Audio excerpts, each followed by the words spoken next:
واس بن سمعان کلابی رضی اللہ عنہ کہتے ہیں کہ رسول اللہ صلی اللہ علیہ وسلم نے ایک صبح دجال کا ذکر کیا تو آپ نے اس کی حقارت اور اس کے فتنے کی سنگینی بیان کرتے ہوئے دوران گفتگو آواز کو بلند اور پست کیا، حتیٰ کہ ہم نے گمان کیا کہ وہ مدینے کی کھجوروں کے ایک جھنڈ میں ہے۔ پھر ہم رسول اللہ صلی اللہ علیہ وسلم کے پاس سے واپس آ گئے۔ جب بعد میں پھر آپ کے پاس گئے تو آپ نے ہم پر دجال کے خوف کا اثر جان لیا اور فرمایا، کیا معاملہ ہے؟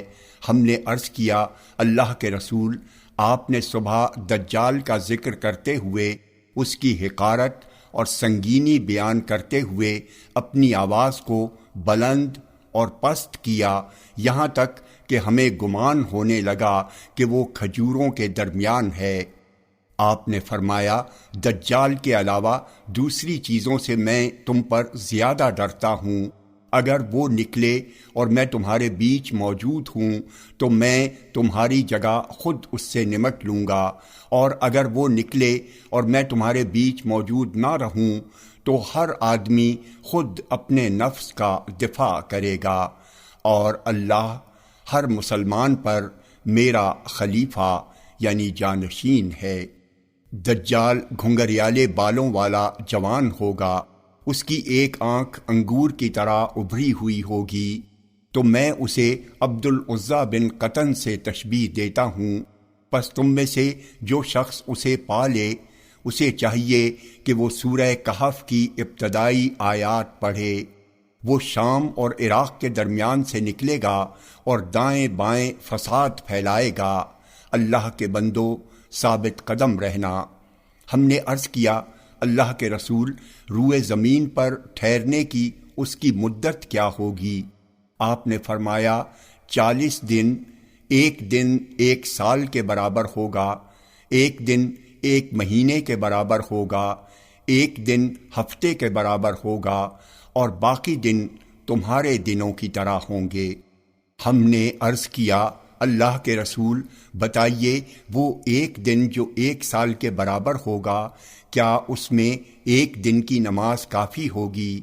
آپ نے فرمایا، نہیں، بلکہ اس کا اندازہ کر کے پڑھنا۔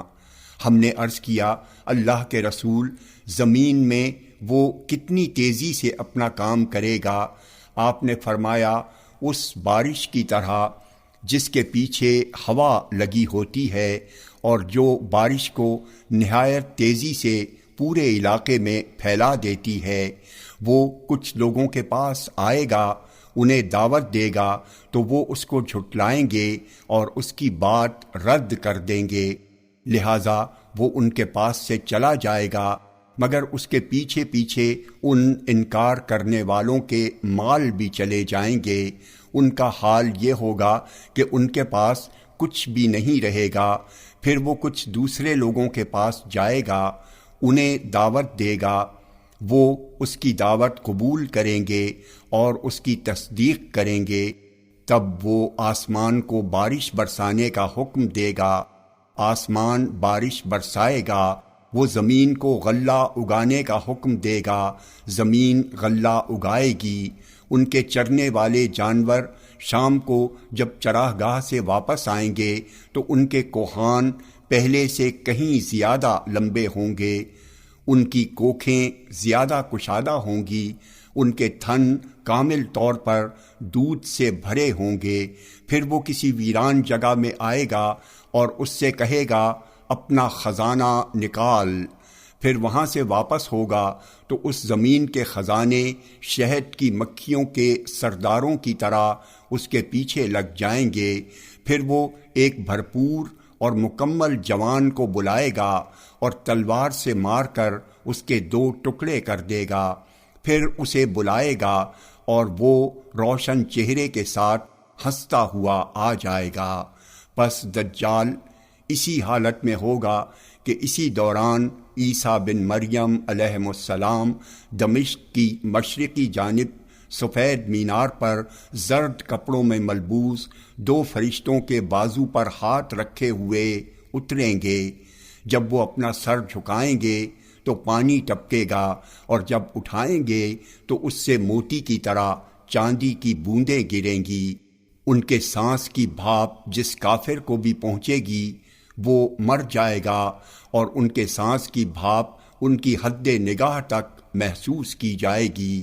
وہ دجال کو ڈھونڈیں گے یہاں تک کہ اسے باب لد کے پاس پا لیں گے اور اسے قتل کر دیں گے۔ اسی حالت میں اللہ تعالیٰ جتنا چاہے گا عیسیٰ علیہ السلام ٹھہریں گے۔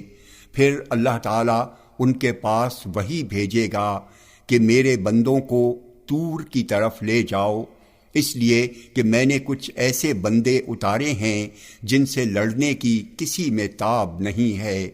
اللہ تعالیٰ یاجوج ماجوج کو بھیجے گا، اور وہ ویسے ہی ہوں گے جیسا اللہ تعالیٰ نے کہا ہے، ہر بلندی سے پھیل پڑیں گے۔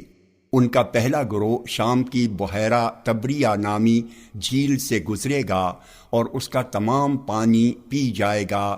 پھر اس سے ان کا دوسرا گروہ گزرے گا تو کہے گا اس میں کبھی پانی تھا ہی نہیں۔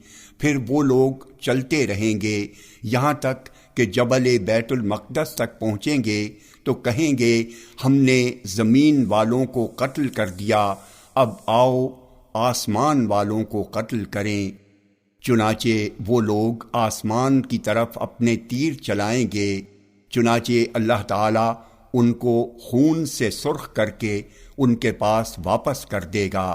اس عرصے میں عیسیٰ بن مریم علیہ السلام اور ان کے ساتھی گھرے رہیں گے، یہاں تک کہ شدید قحط سالی کی وجہ سے اس وقت بیل کی ایک سری ان کے لیے تمہارے 100 دینار سے بہتر معلوم ہوگی، چیزیں اس قدر مہنگی ہوں گی۔ پھر عیسیٰ بن مریم اور ان کے ساتھی اللہ کی طرف متوجہ ہوں گے تو اللہ تعالیٰ یاجوج و ماجوج کی گردنوں میں ایک کیڑا پیدا کر دے گا جس سے وہ سب دفتن ایک جان کی طرح مر جائیں گے۔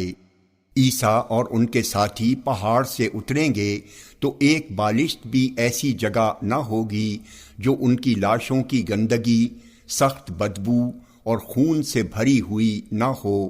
پھر عیسیٰ علیہ السلام اور ان کے ساتھی اللہ کی طرف متوجہ ہوں گے، اور اللہ تعالیٰ ایسے بڑے پرندوں کو بھیجے گا جن کی گردنیں بختی اونٹوں کی گردنوں کی طرح ہوں گی۔ وہ لاشوں کو اٹھا کر گڑھوں میں پھینک دیں گے۔ مسلمان ان کے کمان، تیر اور ترکش سے 7 سال تک ایندھن جلائیں گے۔ پھر اللہ تعالیٰ ان پر ایسی بارش برسائے گا جسے کوئی کچا اور پکا گھر نہیں روک پائے گا۔ یہ بارش زمین کو دھو دے گی اور اسے آئینے کی طرح صاف شفاف کر دے گی۔ پھر زمین سے کہا جائے گا اپنا پھل نکال اور اپنی برکت واپس لا، چنانچہ اس وقت ایک انار ایک جماعت کے لیے کافی ہوگا، اس کے چھلکے سے یہ جماعت سایہ حاصل کرے گی، اور دودھ میں ایسی برکت ہوگی کہ لوگوں کی ایک بڑی جماعت کے لیے ایک دودھ دینے والی اونٹنی کافی ہوگی، اور دودھ دینے والی ایک گائے لوگوں کے ایک قبیلے کو کافی ہوگی، اور دودھ دینے والی ایک بکری لوگوں میں سے ایک گھرانے کو کافی ہوگی۔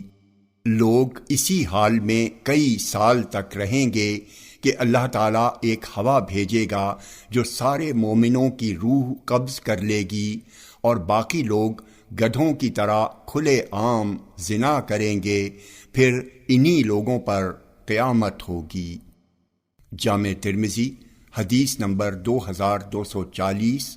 یہ حدیث